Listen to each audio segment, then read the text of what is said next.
Hey guys, this is Matt. Not too long after I did my previous video on Nirvana, I almost jokingly at the end of the video said I was going to do James Taylor next. Yeah, I'm doing James Taylor now because the message I'm trying to give you guys is that you can't only listen to one kind of music. I mean, there's, music fits all of our different moods and, the variety of emotions that we feel at any given time. It's a spectrum. So I don't want to only be doing like rock, or R&B or soul or whatever. I'm trying to branch out. I did a Bob Marley video, a reggae video the other day. I'm doing 50s rock and roll, and I'm going to do more because I really love 50s rock and roll. So anyways, James Taylor, one of the, quintessential 70s, soft rock singer-songwriters. I like his music. I always have. I don't ever feel like an embarrassment for liking something that's not hip. I mean, I read, the Lester Bangs, James Taylor Marked for Death essay, same as everybody else did. And then you read it and you realize it's not about James Taylor at all. It was about the Yardbirds, right? I don't really remember. Anyways, I'm going to do his career, James's career, from the first album, James Taylor, which is 69, 68. Doesn't even say. I hate when they do that. They'll say when the CD came out. Oh well, I'm gonna say 69, but if it's 68, I'll put that in the title of the show. The first James Taylor album, 1968, Apple Records. Through Dad Loves His Work, 81. That's that's the last album that he had hits from, top 40 hits. So, and he's had a nice, healthy career ever since then. No more top 40 hits, but he can still come around every year and, sell out the same venues that he did the previous year. And so he's comfortable like that, Hell, Billy Joel can do that, and Billy Joel doesn't even release new music, not new pop songs anyway, although I heard that he was going to do that. Anyways, I'm on a tangent. Let's go back to James Taylor. Boom, there it is. He went to England. He was under the aegis of Peter Asher, even from this early point in his career. The Beatles liked his music. They signed him to Apple Records. I believe this is who else was on? Mary Hopkins, Jackie Lomax. I think this is the only Apple Records album that I have that's not the Beatles. All right? It's a solid record. It's not the kind of album that James would have made on his own. You can tell there's a very English influence here. There's musical interludes in between the songs, and they're not things that you would hear on a James Taylor record. There's stuff that sound Beatlesque. Don't Talk Now is a good song. Something Wrong, Knocking Around the Zoo, he would later re-record. Sunshine, Sunshine, Taking It In. The original version of Something in the Way She Moves that George Harrison used as the inspiration for his own Something. The original version of Carolina in My Mind. Brighten Your Night with My Day, Night Owl, A Rainy Day Man. That's a good one. I think he re-recorded that one too. Circle Around the Sun and the Blues is Just a Bad Dream. All tracks Disney remastered. I like the album. I don't know what James Taylor fans think about this. The guy used to cut my hair, was a good friend of mine. And James Taylor was his favorite artist. And he didn't think too much about this record. So, for whatever reason. Okay. But it really begins for our boy with this one. Sweet Baby James. This is the Steve Hoffman version. This is a classic. This is it's close to a 5-star record as James Taylor ever made. These are all good songs. I won't read them all, but it contains Sweet Baby James, which is one of his better known songs. I gotta stop using the word classic because I use that word too much, but you know what I mean when I say top notch, upper echelon, top tier. It means classic. Lo and Behold is good. Sunny Skies is pretty good. I'm reading all the songs again, aren't I? Oh, well. Steamroller, the original version, which Elvis Presley covered and had a top 40 hit with. Country Road is a classic. Oh, Susanna, you know that one. Fire and Rain, to this day, probably his signature song. Blossom is nice. And then the other songs are good, but not as well known. Anywhere Like Heaven, Oh Baby, Don't You Loose Your Lip on Me, and Sweet for 20G. Steve Hoffman did all of the Warner Brothers albums except for the one from 76, which I'll get to in a second. All right, so make this one your first purchase if you, they're well recorded. James sings, you know, great. He plays guitar nice, acoustic guitar. All right. You know what? I'll talk about this since I'm looking at it right now. I don't know if when I did my Beach Boys video, if I told you guys about the film that Dennis Wilson was in with James Taylor. It is a, what is it, Monty Hellman? Is that the guy's name? He directed it. I'm going to say, this is my Criterion Blu-ray of Two Lane Blacktop. It is a very minimalist road picture, basically following James Taylor and Dennis Wilson. James is the driver, Dennis Wilson is the mechanic, as they drive this car, a 1940s, I can't remember what it is. Is it a Ford? I don't remember now. And they race, you know, they go to different, usually like looks like small towns, and they race and they win and they get the money, and then they go on the next town and, you know, stay in a hotel, and they pick up a girl, and they're also racing another guy, and the film just kind of ends. It doesn't really, I mean, it doesn't so much have a plot. It's very post-Easy Rider. Warren Oates is the other actor whom they race, whom many people think steals the movie, because Taylor and Wilson are non-actors, and they're not even called upon to do much acting. They just, you know, they're there in front of the camera, which kind of makes it as this existential cool. You need to see it a few times before it sinks in. I love the movie. Criterion Blu-ray of Two Lane Blacktop, 71, I believe. So I'm saying it.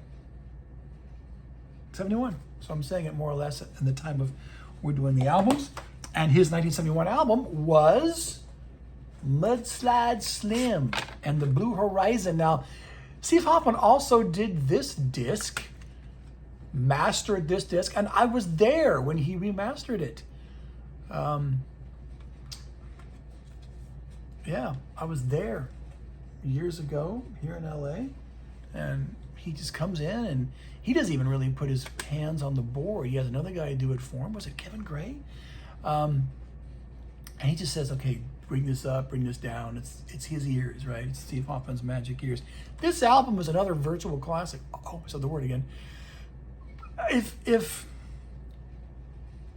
Sweet Baby James is a 5-star album, this is just a hair's difference. All right? Love Has Brought Me Around. You've Got a Friend. The Immortal You've Got a Friend. You know? Huge. That he had a bigger hit with that than Carole King did. In fact, didn't his version go to #1? Places in My Past. Yep. Riding on a Railroad. Soldiers. Mudslide Slim. That's one of the best tunes on here. Hey Mister, That's Me Up on the Jukebox. Another one of his classic songs. And it wasn't even on the Greatest Hits album. You Can Close Your Eyes. Ditto. Another really good one. Machine Gun Kelly is good. Long Ago and Far Away was a top 40 hit. Not on the Greatest Hits album in 76. Joni Mitchell, I think, provides some backing vocals on that cut. Let Me Ride, Highway Song, and Isn't It Nice to Be Home Again? Another Peter Asher. Peter Lewis was in Moby Grape. Another Peter Asher production, and another one of James's better albums. All right. Okay, 1972, One Man Dog. This album, another Steve Hoffman album, another Peter Asher production. This album doesn't get a lot of acclaim, but it's good. I remember in the 80s, MTV VJ, Alan Hunter, this was his favorite album, I think. Because in the 1987 Paul Gambaccini book he polled 100 rock critics. I guess Alan Hunter was a rock critic at the time. He voted that #1. But maybe he didn't vote it #1 because this album did not make the book. So maybe Alejandro just had it on his list of top 10 records. I don't remember. Anyways, I like the album. There's 18 cuts on here, so I won't read them all. But just looking at them, One Man Parade is good. Even Chili Dog is interesting. What's the big one? Don't Let Me Be Lonely Tonight. He recorded this, I think, in his apartment or something like that. The rest of these are just pretty good, and they're short songs. Mescalito, I like it. That's 29 seconds long. Dance, Jig, yeah, Him is really good. This is a strong album. I recommend it. Does not have the reputation of the two preceding albums, but it's solid. All right, One Man Dog. It's an unassuming album. Does not portend greatness, but I likes it. Okay, nothing in 73. In 74, here's I already took it out, is the Steve Hoffman Walking Man disc. This is probably the least favorite of my Warner Brothers albums. You know, not a whole lot that's great on here. Walking Man's one of his classics, though. Rock and Roll is Music Now. One of these has Paul and Linda McCartney on it. I can't remember which one it is. It may be that one. Daddy's Baby, Hello Old Friend, Promised Land, Fading Away. Yeah, not a lot of classics on here except for the title track. But it's decent, you know. I mean, you want James Taylor still in his prime, still on the Warner Brothers label, you know. You'll like it. But I think an improvement was Gorilla in 75. Walking Man was 74. Another Steve Hoffman album, mastered album. This CD, not the original LP. No, Gorilla's really solid again. Mexico is one of his great songs. How Sweet It Is to Be Loved by You. The Marvin Gaye song, which James Taylor all but makes his own. Wandering, Gorilla's good. You Make It Easy. And the other songs aren't as well known, but they're all good. It's a solid record. All right. 75. Now, Gorilla was the last album that Steve Hoffman did an audiophile disc on. What came out in 2019, if you don't need to be getting those out of print gold discs, these are the Warner Brothers. This thing is like less than $30 last time I looked. This is James Taylor, the Warner Brothers albums, 1970 through 1976. Those are the albums. All right. No bonus tracks. And they don't include the Greatest Hits album from 76, which did include re-recordings of 2 of the tracks from his first album and a live version of Steamroller. I heard that Mo Fidelity is going to do a SACD of that, so I may pick it up because I loved that. That could have been the first James Taylor album I ever owned.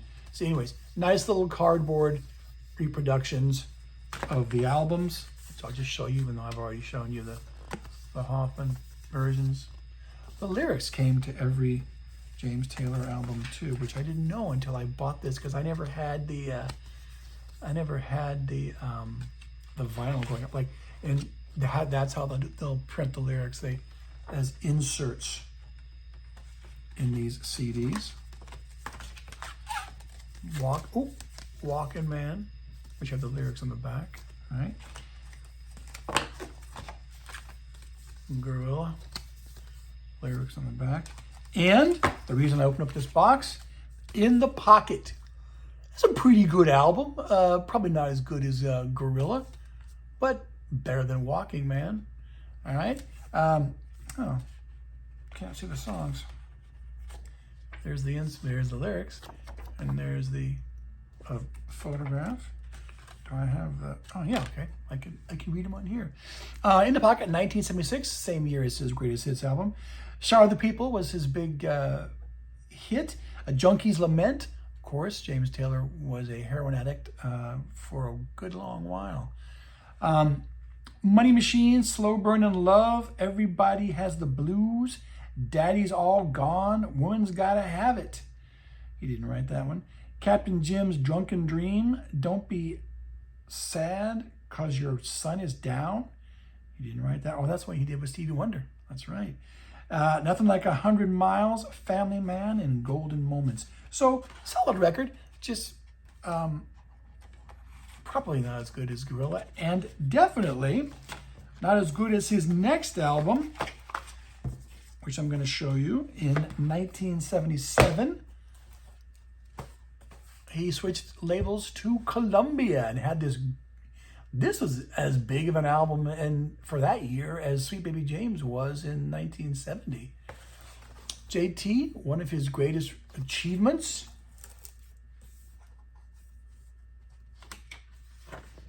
You know, this is an old Sony Master Sound with the lyrics. Gold disc. That's what it looked like. I think Mo Fidelity has also done this if you want to get an SACD of this. Your Smiling Face, one of his huge numbers. There We Are is very nice. I Don't Leave L.A. Another Gray Morning. Bartender's Blues, which George Jones covered. Secret of Life, one of his great lyrics. Handyman, which is an old R&B song from the early 60s, which he had a big hit with. I Was Only Telling a Lie. Looking for Love on Broadway. Terra Nova. Traffic Jam, which I like. Living here in Los Angeles, I can relate. If I Keep My Heart Out of Sight. One of his great albums. JT. All right? He would never have another album on Columbia as successful as this. All right. Mobile Fidelity did an SACD of Flag in 1979. Okay. Flag. And we can't see the songs. Boom. Read the disc. Company Man, Johnny Comes Back, Day Tripper, the Beatles number. I Will Not Lie for You, Brother Trucker, Is That the Way You Look? BSUR, which I cannot remember what that stands for. Rainy Day Man, that is one of the songs he redid from his first album. Mill Worker, Up on the Roof. He had a hit with that. That's the Drifters song, of course. Chanson Francaise and Sleep Come Free Me. So, no classic songs on Flag, but Flag is kind of a favorite of a lot of Taylor fans. I like it without loving it. I certainly think it's no JT, and I might even like, to be honest with you, Dad Loves His Work more, which I'm going to get to. Right? Oh, and a booklet. So if you want an audiophile disc of Flag, the Mobile Fidelity version is it. All right, here's an old gold disc of MoFi, of Dad Loves His Work, 1981. He didn't do an album in 1980. Kind of an 80s sound. He'd been kind of moving into that kind of adult middle of the road. Well, some would say he was always that. Soft rock at this point. Hard Times is good. Her Town 2 was the big hit with J.D. Souther, right? I think he sang the song with J.D.